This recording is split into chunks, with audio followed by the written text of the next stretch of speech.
Well, hello and good afternoon, everybody. This is Jason Flame, host of the Master Motivation Podcast. And today it's time for some Tuesday thoughts with my co host, Mr. Danny Cleary. How's it going, Danny? Good, man. Busy week, but exciting week for me. So, yeah, all good. I think we both have a very busy week. We have Yep. everything kind of culminating this Saturday in different different realms, if you will. Yeah. But I think that what we have going on this Saturday is going to tie in nice with our word, which our word this week is commitment. So Yeah. when we talked about commitment, what were your thoughts?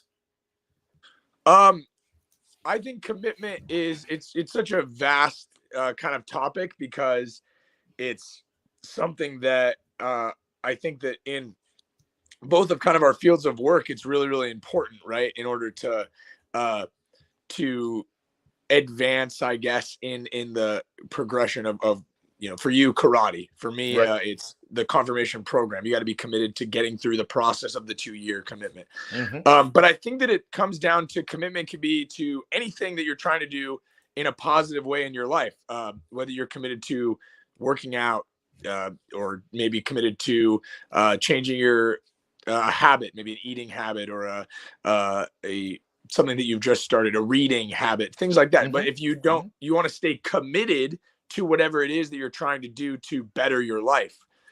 So that's the big thing for me um, that comes to mind. For me, I use the word a lot when it comes to the young people because I try to tell them to make their faith life a commitment and a priority in their life. I think it's easy when you're young. Your commitment is school, number one. That's your number one commitment.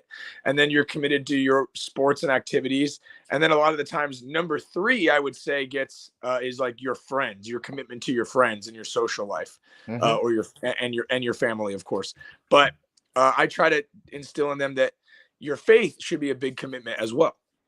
Yep, absolutely, and you hit the nail on the head when we're talking about achieving a certain level of success or reaching towards a certain goal. You need commitment, right? And again, with you have confirmation coming up this Saturday. With me, we have black belt testing coming up this Saturday, and I kind of think of this cycle.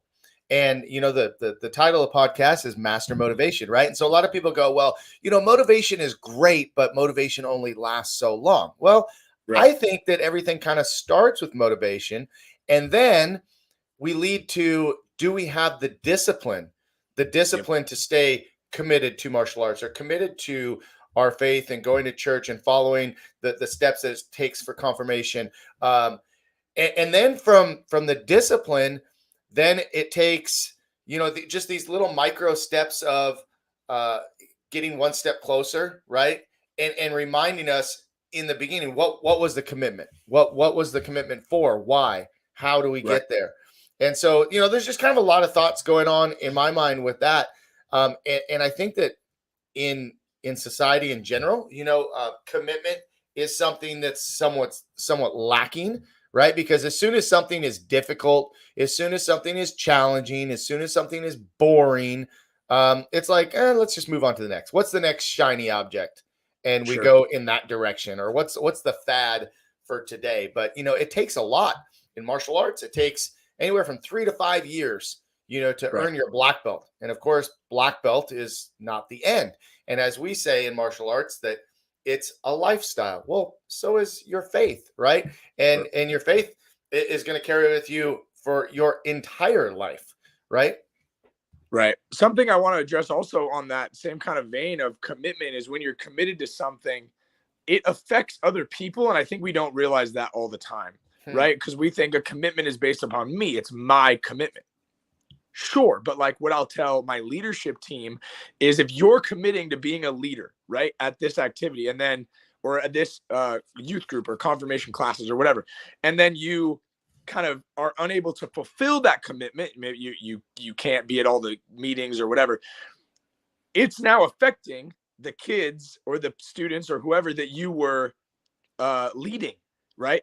Mm-hmm. That you were committed to. You're not just committed to yourself and the activity you're doing, but you have to remember there's people that are committed. It's the same as like when you're on a team, right? If you're on a team and you guys are all committed to do this, but you're unable to fulfill that commitment, it's not just the thing that you committed to, but the people that you committed to. Mm-hmm. So that's why Mm-hmm. I think it's like a very important thing that when we're looking at all the things in our life and we're trying to balance all the commitments that we have, to really hone in on, these are the things I'm committed to and I'm going to give them my best. Because I think what also happens is people overcommit and then they end up burning out completely and then they just stop doing it entirely.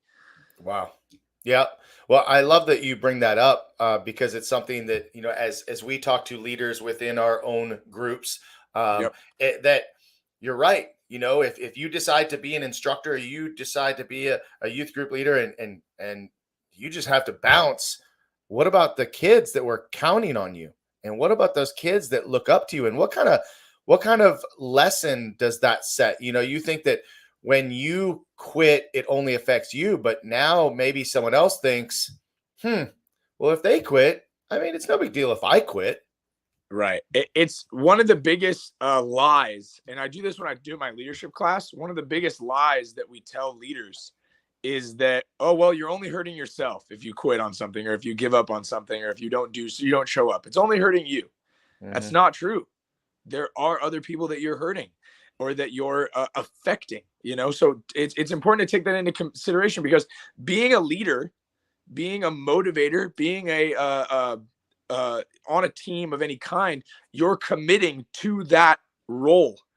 You're committing to that not just the activity or the position that you're in, but Hmm. you're taking on a mantle of being someone that people are going to look to as it could be a guide, a teammate, a support, whatever it is. And that in itself is an additional commitment to what you're doing, right? So I look at it as, I'll use leadership, for example. If I'm going to lead uh, my youth ministry team, I'm committing to the time, right?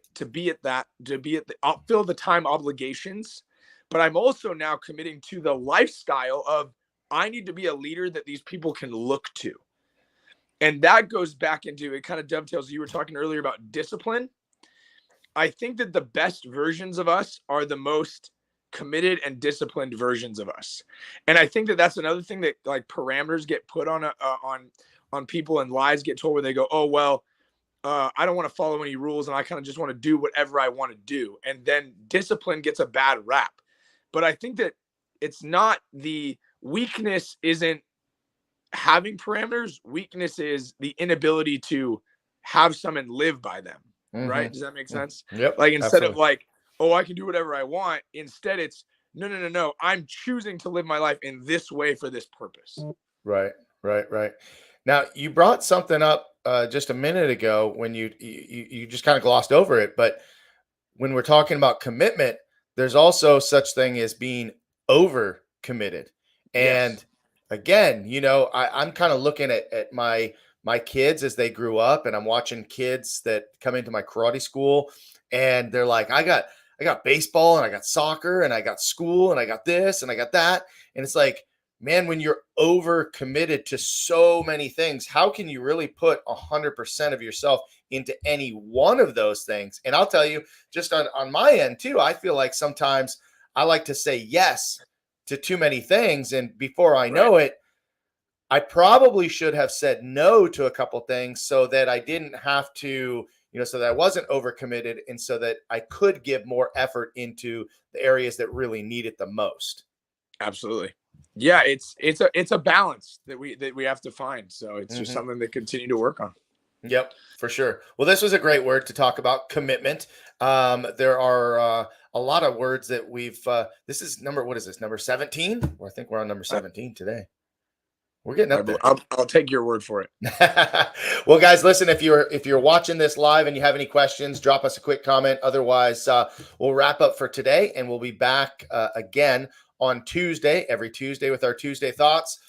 Give us a word to talk about. Give us something you want to hear our thoughts on, and make sure to comment and share the video as well. Please go to Master Motivation on YouTube, subscribe to the YouTube channel, and check out some of our other past words that we've talked about. So, anything else to add for today, Danny?